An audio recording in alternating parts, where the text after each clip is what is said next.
അബി ഒരു നിമിഷം ഓരോന്ന് ഓർത്ത് നിന്നുപോയി. ഇയാൾക്ക് എന്താ ഈശ്വര എന്നോടും എൻ്റെ കുടുംബത്തിനോടും ഇത്ര ദേഷ്യം? മോളെ, പെട്ടെന്നാണ് അമ്മയും മുത്തശ്ശിയും അങ്ങോട്ട് വന്നത്.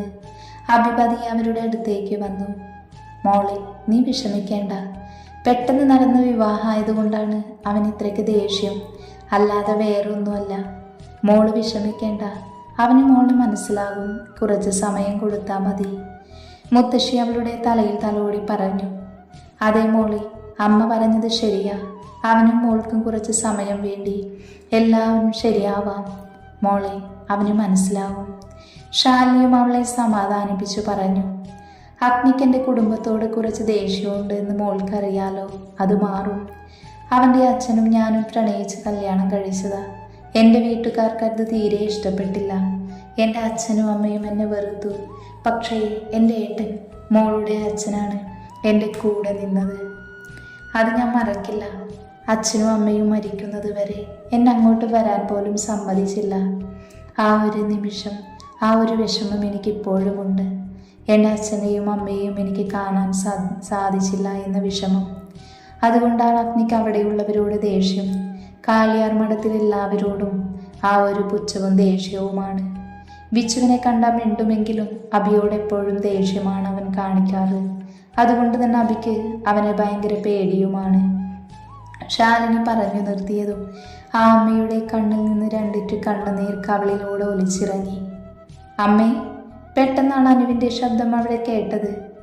ആഹാ, നിങ്ങൾ രണ്ട് ഓൾഡ് പീപ്പിൾസും കൊള്ളാലോ. എൻ്റെ അബിക്കുട്ടി വന്ന അന്ന് തന്നെ ഇമോഷണൽ സ്റ്റോറി കേൾപ്പിച്ച് ആകെ സാഡാക്കി വെച്ചിരിക്കുവാണോ നിങ്ങൾ? അവരുടെ ഫസ്റ്റ് നൈറ്റ് വരെ നിങ്ങളുടെ സാഡ് സ്റ്റോറി പോലെ ആയിരിക്കും. അനു വായിൽ തോന്നിയതൊക്കെ അങ്ങ് വിളിച്ചു പറഞ്ഞു. ഡി കാന്താരി, എന്തൊക്കെയാടി നീ പറയുന്നത്? അതും പറഞ്ഞ് മുത്തശ്ശി അവളുടെ ചെവിയിൽ പിടിച്ചു. മുത്തശ്ശി, എനിക്ക് വേദനിക്കുന്നു, പിടിവിട്. അനു വലിയ വായിൽ കാറിക്കോവി. ഇനി നീ ഇങ്ങനെ പറഞ്ഞ നീ അടിമേടിക്കും അനു. ശാലിനിയും അവളെ നോക്കി കലിപ്പിൽ പറഞ്ഞു. ഓ, എന്ത് പിടുത്തമാ മുത്തശ്ശി പിടിച്ചത്? അനു ചെവിയിൽ പിടിച്ച് ചുണ്ടു ചുളുക്കി പറഞ്ഞു. നിനക്ക് വേദനിച്ചെങ്കിലേ അത് നന്നായി മോളെ, നിന്റെ കയ്യിലിരിപ്പിൻ്റെ ശിക്ഷയാ അത്. അവരും പുച്ഛിച്ചു. അബി ചേച്ചി, ചേച്ചി വന്നേ. അതും പറഞ്ഞ് അവരെ നോക്കി കോക്രി കാണിച്ച് അനു അബിയെയും കൊണ്ട് റൂമിലേക്ക് പോയി. അബിയെ ബെഡിലേക്ക് ഇരുത്തി അനു അവളുടെ ആഭരണങ്ങളും പൂവുമെല്ലാം അവൾ ഊരിക്കൊടുത്തു. എൻ്റെ അഭിചേച്ചി, ഒന്ന് ചിരിക്ക്. എന്താ ഇങ്ങനെ മൂകയായിരിക്കുന്നത്? എൻ്റെ ഏട്ടൻ പാവമാ ചേച്ചി. നമുക്കേ ആ കലിപ്പനെ ഒതുക്കാം. ചേച്ചിയുടെ കൂടെ ഞാനുണ്ട്. ചേച്ചി ഇങ്ങനെ കരഞ്ഞു പിഴിഞ്ഞു നിൽക്കരുത്. അങ്ങനെയാണെങ്കിൽ എൻ്റെ ഏട്ടനായതുകൊണ്ട് പറയുവല്ല, ഏട്ടൻ തൂക്കിയെടുത്ത് പുറത്തേക്കെറിയും. അതുകൊണ്ട് കുറച്ച് ഏട്ടൻ്റെ മുന്നിൽ പിടിച്ചു നിൽക്കണം. അതിന് ചേച്ചി ഇങ്ങനെ ആയാൽ പറ്റില്ല. ആ പഴയ എൻ്റെ അഭിചേച്ചി ആവണം, ആ കുറുമ്പി പെണ്ണ്. അബിയുടെ കവിളിൽ നുള്ളിക്കൊണ്ട് അനു പറഞ്ഞു. ചേച്ചി ഇവിടെ ഇരിക്ക്, ഞാനിപ്പോൾ വരാവേ. അതും പറഞ്ഞ് അനു പുറത്തേക്ക് പോയി. അബിയാണെങ്കിൽ ആകെ ഒറ്റപ്പെട്ടു പോയ പോലെ തോന്നി അവൾക്ക്. അവൾ ജനൽ വഴി പുറത്തേക്ക് നോക്കിയിരുന്നു. അവളുടെ മനസ്സിലൂടെ ഇതുവരെ നടന്നതൊരു സിനിമ പോലെ മിന്നിമാഞ്ഞു പോയി. അഗ്നിയെ ഓർക്കും തോറും അവളുടെ ഹൃദയം വേഗത്തിൽ മിടിക്കാൻ തുടങ്ങി. മോളെ, പെട്ടെന്നാണ് അമ്മയുടെ സൗണ്ട് അവൾ കേട്ടത്. അവളൊന്ന് തിരിഞ്ഞു നോക്കി. എന്താ മോളെ മുഖം വല്ലാതിരിക്കുന്നത്? ശാലിനി അവളെ പിടിച്ച് ബെഡിലിരുത്തിക്കൊണ്ട് ചോദിച്ചു. അത് അപ്പച്ചി, ഞാനൊരു ബാധ്യതയായോ എല്ലാവർക്കും? അയ്യോ, എൻ്റെ മോള് ബാധ്യത ആവുകയോ? ആരാ മോളോട് ഇങ്ങനെ പറഞ്ഞത്? നീ എൻ്റെ മോളാണ്. പിന്നെ അഗ്നിയുടെ ദേഷ്യവും പെരുമാറ്റവും കണ്ടാണ് മോൾ ഇത് പറഞ്ഞതെങ്കിൽ മോൾക്കറിയാലോ അവൻ്റെ സ്വഭാവം. അവൻ എല്ലാവരോടും അങ്ങനെ തന്നെയല്ലേ. മോളെ അവൻ സ്നേഹിക്കും. മോൾ അവനക്ക് കുറച്ച് സമയം കൊടുക്ക്.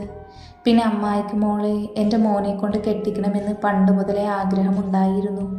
പിന്നെ അവൻ്റെ നിങ്ങളോടുള്ള പെരുമാറ്റം കൊണ്ട് ഞാൻ വേണ്ടെന്ന് വെച്ചതാ. പക്ഷേ ഈശ്വരൻ നിങ്ങൾ രണ്ടുപേരും ഒന്നിക്കാനാണ് ഇഷ്ടം. അതുകൊണ്ടല്ലേ പെട്ടെന്ന് ഇങ്ങനെയൊക്കെ സംഭവിച്ചത്.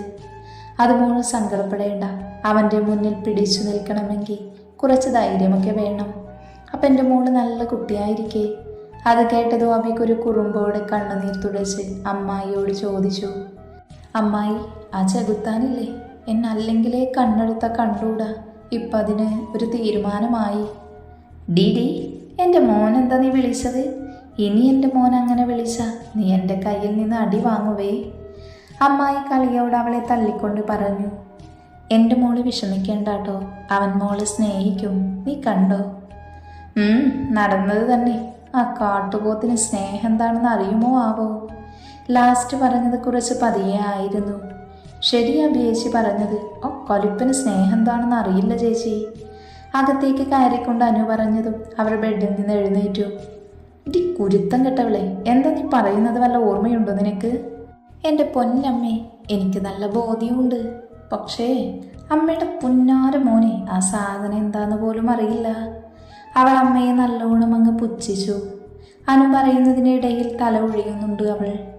എന്താടി എൻ്റെ മോന് ഇത്ര കുഴപ്പം? നീ വല്ല കുരുത്തക്കേടും കാണിച്ചു കാണും. അപ്പം അവൻ്റെ കയ്യിൽ നിന്ന് നന്നായിട്ട് കിട്ടിയിട്ടുണ്ടാവും. ഓ, അമ്മ പിന്നെ എപ്പോഴും മോൻ്റെ സൈഡാണല്ലോ, പറഞ്ഞിട്ട് കാര്യമില്ല. ഞാൻ ചുമ്മാ സോഫയിൽ ഫോണിൽ കളിച്ചിരിക്കുമായിരുന്നു. അപ്പോഴും ഏട്ടൻ താഴേക്ക് ഇറങ്ങി വരുന്നു. ഏട്ടനെ കണ്ടപ്പോൾ ഞാൻ വെറുതെ ഒന്ന് കുശലം ചോദിച്ചു, പൊണ്ടാട്ടിയെ തപ്പി ഇറങ്ങിയതാണോ എന്ന്. ഹോ, ചോദിച്ചത് മാത്രം ഓർമ്മയുണ്ട്. ആ ചെകുത്താൻ എൻ്റെ തലക്കിട്ട് തന്നിട്ട് കുറേ വഴക്കും പറഞ്ഞു. ഞാൻ ഇത്ര ചെയ്തുള്ളൂ, അല്ലാതെ വേറൊന്നും ചെയ്തില്ല. അനു ഇല്ലാത്ത കണ്ണുനീർ തുടച്ചുകൊണ്ട് പറഞ്ഞു. നിനക്ക് എന്തിൻ്റെ കേടാ അനു? അവൻ്റെ സ്വഭാവം നിനക്കറിയില്ലേ? പിന്നെ വെറുതെ എന്തിനാ അവനെ ചൊറിയാൻ പോയത്? അതുകൊണ്ടല്ലേ നിനക്ക് കിട്ടിയത്? നിനക്ക് കിട്ടിയത് ഏതായാലും നന്നായി. കുറച്ച് കുറഞ്ഞു പോയോ എന്നൊരു സംശയമേ ഉള്ളൂ എനിക്ക്. ശാലിനി ചിരിച്ചുകൊണ്ട് പറഞ്ഞു. അത് കേട്ട് അഭിയും ചിരിച്ചു. ഓഹോ, നിങ്ങൾ രണ്ടും ഏട്ടൻ്റെ സൈഡാണല്ലേ? നിങ്ങളിപ്പോൾ ചിരിക്ക്, എനിക്കും കിട്ടും അവസരം. അപ്പം ഞാൻ തൂക്കിക്കൊണ്ട്. അത് കേട്ടതും ശാലിനി അവളുടെ പുറത്തൊറ്റയടി വെച്ചു കൊടുത്തു. അയ്യോ, എന്താ അമ്മേ, എനിക്ക് നന്നായിട്ട് വേദനിച്ചു കേട്ടോ. ഞാനെന്താ നിങ്ങളുടെയൊക്കെ ചെണ്ടയാണോ എല്ലാവർക്കും ഇങ്ങനെ കൊട്ടിയിട്ട് പോവാൻ? അവൾ കലിപ്പിൽ പറഞ്ഞു. അവളുടെ പറച്ചിൽ കേട്ട് അവർ രണ്ടും വീണ്ടും ചിരിച്ചു. ഡി കാന്താരി, നിന്റെ ധാവണിയുടെ ഒരു ബ്ലൗസിങ് അത് എടുത്തേ നീ. ഞാനൊരു സാരി കൊണ്ടുവരാൻ. ശാലിനി പുറത്തേക്ക് നടന്നു. അമ്മായി, അതൊക്കെ വേണോ? അഭിദയനീയമായി ചോദിച്ചു. മോളെ, അതൊക്കെ വേണം. എല്ലാ ചടങ്ങുകളും അതിൻ്റെ മുറ പോലെ നടക്കട്ടെ. എൻ്റെ മോള് സമാധാനപ്പെട്. പിന്നെ ഇനി അമ്മായി എന്ന് വിളിക്കണ്ട കേട്ടോ, അമ്മയെന്ന് വിളിച്ചാൽ മതി. അത് പറഞ്ഞവർ പുറത്തേക്ക് പോയി. അഭിയാണെങ്കിൽ വല്ലാത്തൊരു ടെൻഷനിലാണ്. ആദ്യ രാത്രി ആ ചിന്ത അവളുടെ മനസ്സിലേക്ക് വന്നു. ഈശ്വര, ആ ചെകുത്താൻ എന്നെ എടുത്ത് വല്ല പൊട്ടക്കിണറ്റിലും കൊണ്ടിടുമോ ആവോ? പറയാൻ പറ്റില്ല ചേച്ചി. എൻ്റെ ഏട്ടൻ്റെ സ്വഭാവം എപ്പോഴാ എങ്ങനെയെന്ന് ആർക്കും പറയാൻ പറ്റില്ല. അങ്ങനെ ഒരു പ്രത്യേക സാധനമാണ് എൻ്റെ ഏട്ടൻ. അബിയുടെ സംസാരം കേട്ട് അനു മറുപടി പറഞ്ഞു. അതോടെ ആയതും അബിയുടെ മനസ്സ് പട്ടം പോലെ പറക്കാൻ തുടങ്ങി. അങ്ങനെ കുറച്ച് സമയത്തിനു ശേഷം അമ്മ കൊടുത്ത സാരിയും ഉടുത്ത് കുളിച്ച് സുന്ദരിയായി നിന്നു. എന്തുകൊണ്ടോ അവളുടെ സങ്കടം മാറിയെങ്കിലും പേടി കൂടുകയല്ലാതെ കുറഞ്ഞില്ല. അത് നമ്മുടെ ചെക്കനെ ഓർത്തിട്ടാണെന്ന് മാത്രം. അങ്ങനെ എല്ലാവരുടെ കാണലും സംസാരമൊക്കെ കഴിഞ്ഞ് ചില ആളുകൾ അബിയെ കേൾപ്പിച്ച് തന്നെ ഓരോന്ന് കുത്തി പറഞ്ഞു. പക്ഷേ അവൾക്ക് താങ്ങായി അനു അവളുടെ കൂടെ ഉണ്ടായിരുന്നു. അഗ്നിയാണെങ്കിൽ ഉച്ചയ്ക്ക് വീട്ടിൽ നിന്ന് പോയിട്ട് രാത്രിയാണ് പിന്നെ വീട്ടിലേക്ക് കയറിയത്.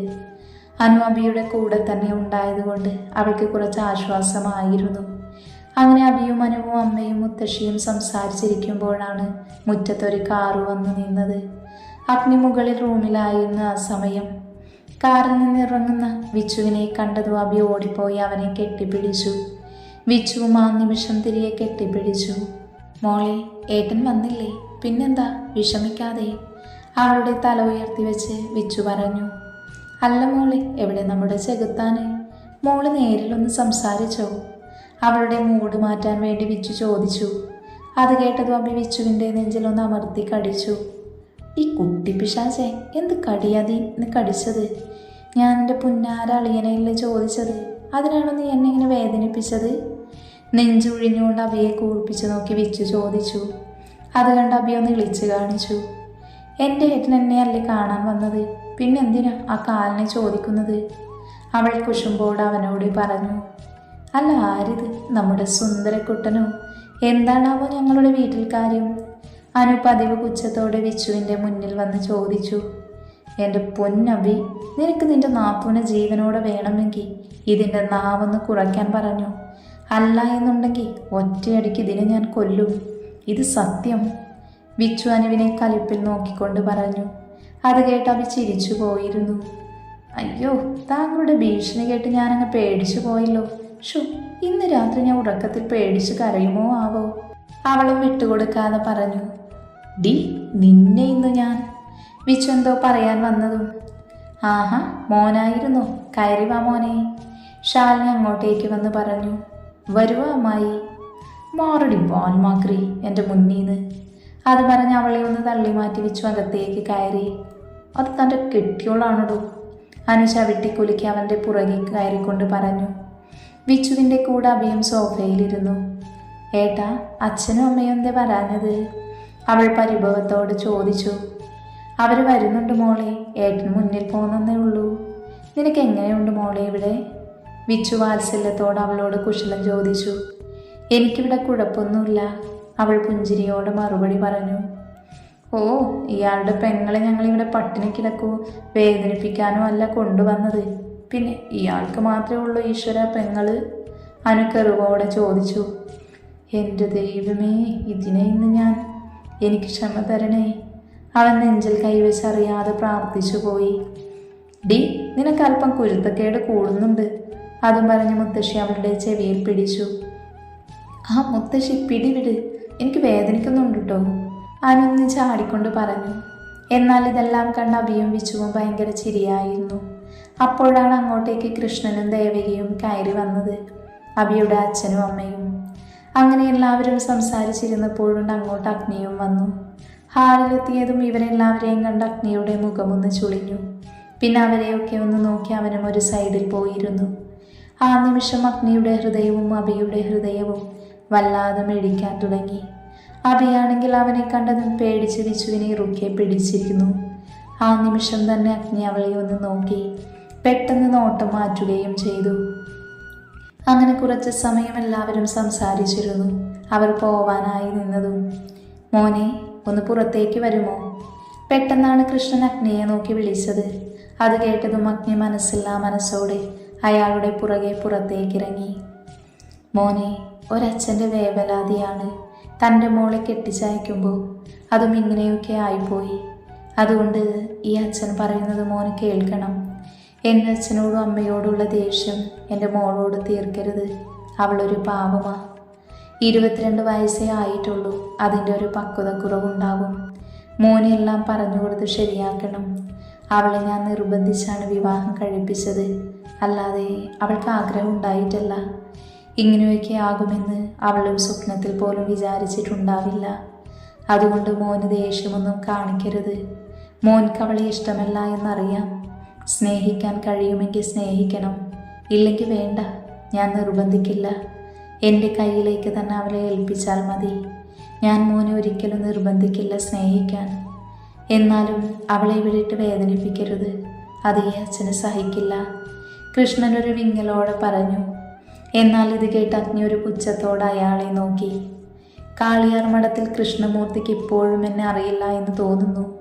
ആ തറവാട്ടിൽ എനിക്ക് ആരോടെങ്കിലും ഒരു ബഹുമാനമുണ്ടെങ്കിൽ അത് അമ്മാവനോട് മാത്രമാ.